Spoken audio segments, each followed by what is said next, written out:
In a very simple economy with very few goods, people can barter. But when the economy grows, barter trade becomes ineffective. Let me explain this with a simple example. There was a small village by the river. At first, there were only two families. One of them bred rabbits, and the other grew wheat. To diversify their diet, they traded with each other. They agreed that one bag of wheat would be exchangeable for one rabbit. After some time, other families began to settle in the village. Every family produced something else. Some of them produced clothes, others fished, and still others bred cattle. Over time, there were many goods and services. A shoemaker sent his daughter Catherine to get a bag of wheat. The girl took the shoes and went to the farmer to propose a trade. The farmer agreed because he needed shoes, and so they exchanged. The next day, the shoemaker sent Catherine again to get another bag of wheat. But this time the farmer replied, "I'm sorry, I don't need a second pair of shoes, but I will give you wheat for a box of apples." So Catherine went to the gardener and proposed to exchange the shoes for some apples.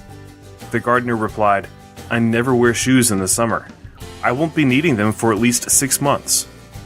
I can give you apples in exchange for new horseshoes for my horse, though." So the girl went to the forge, but the blacksmith said that he will give her horseshoes only for a new pair of trousers.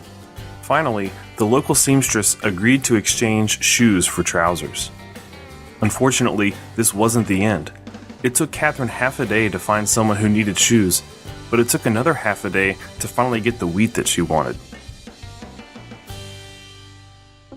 It's a little hard to do shopping this way, isn't it? Barter trade is ineffective and time-consuming. People need something that can be used as a medium of exchange, something everyone can accept. They needed money. Money has specific properties. It is a medium of exchange, which allows us to avoid the problems that Catherine had.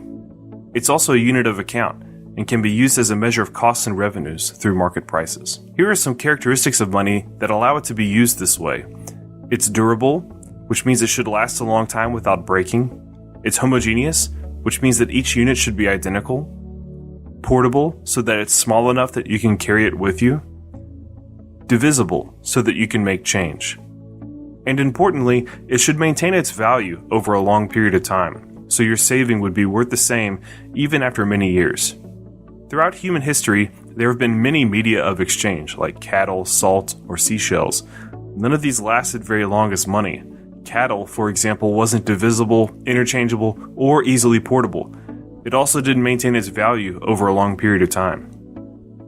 Salt becomes stale over time, so it loses value, and it wasn't homogeneous because one bag of salt could be better quality than another. However, one thing did emerge that had these qualities: gold and precious metals, which can be minted into coins or bars. Gold can be a medium of exchange and a unit of account.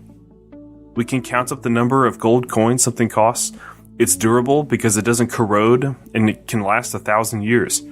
It's homogeneous because all 1-ounce coins are identical and can be marked for purity.